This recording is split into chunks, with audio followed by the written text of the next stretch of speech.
চট্টগ্রামের মইজ্জারটেক এলাকায় চট্টগ্রাম কক্সবাজার মহাসড়ক অবরোধ করে বিক্ষোভ করছে এস আলম গ্রুপের মালিকানাধীন ৩ ব্যাংকের চাকুরিচ্যুত কর্মকর্তারা। এ নিয়ে আরও জানাতে চট্টগ্রাম থেকে যোগ দিচ্ছেন সহকর্মী আবদুল্লাহ রাকিব।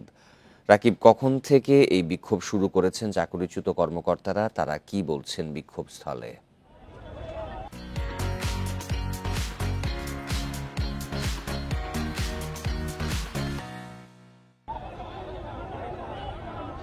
সকাল 10টা থেকে এই বিক্ষোভ শুরু হয়েছে এবং এখানকে 3টি ব্যাংকের কর্মকর্তা এবং কর্মচারীরা রয়েছেন। বিশেষ করে ইসলামী ব্যাংক, সোশ্যাল ইসলামী ব্যাংক এবং ইউনিয়ন ব্যাংকের কর্মকর্তারা রয়েছেন এবং এদেরকে বলা হচ্ছে প্রায় 1100 জনের বেশি কর্মকর্তা এখানে চাকরিচ্যুত, যাদেরকে গত কয়েক মাসে চাকরিচ্যুত করা হয়েছে, তারা আজকে এখানে জড়ো হয়েছেন এবং বেশিরভাগেরই এখানকার বাড়ি চট্টগ্রামের বিভিন্ন উপজেলায়, বিশেষ করে পটিয়া, চন্দনাইশ, আনোয়ারা, লোহাগাড়া সহ বিভিন্ন অঞ্চলে। এবং তারা আজকে সকালে বলা যায় আকস্মিকভাবেই এখানে জড়ো হয়ে সড়ক অবরোধ করেন। ফলে ঢাকা চট্টগ্রামের হয়ে যে কক্সবাজার যে সড়কটি রয়েছে, এই সড়কটির যান চলাচল ব্যাহত হচ্ছে। তবে কিছুক্ষণ আগে একটি পাশ খুলে দেওয়া হয়েছে, সেদিক দিয়ে গাড়ি শহরে ঢুকছে। তবে অন্য পাশে গাড়ি চলাচল এখনো ধীর গতিতে চলছে। পুরো কর্ণফুলী সেতু, যে শাহমানত সেতু রয়েছে, সেই সেতুটি গাড়িতে একেবারে আটকে আছে যানবাহন এবং সাধারণ মানুষজন যারা আসলে চাকরি বা অন্যান্য কাজে বেরিয়েছেন, বিশেষ করে কক্সবাজারগামী মানুষজন কিছুটা ভোগান্তির মধ্যে পড়েছেন।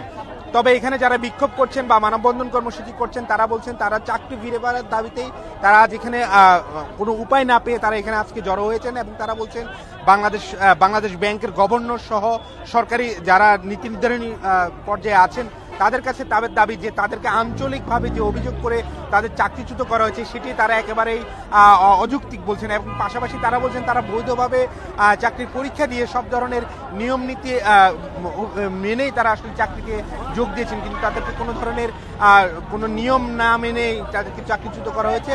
ফলে তারা বাধ্য হয়ে আজকে এখানে জড়ো হয়েছেন। তারা বলছেন তারা এটির মধ্যে দিয়ে সরকারকে একটি বার্তা দিতে চান এবং তাদের যে দাবি, তাদের চাকরি ফিরে পাওয়ার, সে দাবিতে তারা একাত্ম এবং তারা বলছেন তারা সেটি ফিরে পাওয়ার জন্য তারা তাদের আগামী দিনে আরো কঠোর কর্মসূচিতে যাবেন। তবে এখানকে পুলিশ বা প্রশাসন তাদেরকে বোঝানোর চেষ্টা করছেন, সড়ক থেকে সরিয়ে দেওয়ার চেষ্টা করছেন, যেহেতু এটি একটি অত্যন্ত গুরুত্বপূর্ণ একটি সড়ক। এখানকার আশেপাশে বিশেষ করে দক্ষিণ চট্টগ্রামে অনেকগুলো কারখানা বা শিল্পাঞ্চল রয়েছে, কেইপিজেড এর মতো গুরুত্বপূর্ণ স্থাপনা রয়েছে এবং ঢাকা কক্সবাজারের সাথে যোগাযোগের অন্যতম প্রধান একটি সড়ক এইটি। ফলে এখানকার যান চলাচল ব্যাহত হলে সেটির প্রভাব পড়বে পুরো চট্টগ্রাম নগরী কিংবা কক্সবাজারে। ফলে প্রশাসন তাদেরকে বুঝিয়ে সড়ক থেকে সরে যাওয়ার চেষ্টা করছেন। তবে তারা বলছেন তারা তাদের কর্মসূচি শেষ করে আজকে এখান থেকে যাবেন, সেটি হয়তো সর্বোচ্চ আর 1 ঘন্টা থাকতে পারে। তবে তাদেরকে বোঝানোর চেষ্টা করা হচ্ছে। তো তারা যেটি বলছেন যে তাদের চাকরি ফিরে পাওয়ার দাবিতে তাদের যে আজকের কর্মসূচি, তারা সাময়িকভাবে সেটি হয়তো প্রত্যাহার করবেন, কিন্তু পরবর্তীতে তারা হয়তো ঢাকা কেন্দ্রিক বা চট্টগ্রাম কেন্দ্রিক কঠোর কর্মসূচি দেবেন। চট্টগ্রাম থেকে জানাচ্ছিলেন সহকর্মী আবদুল্লাহ রাকিব।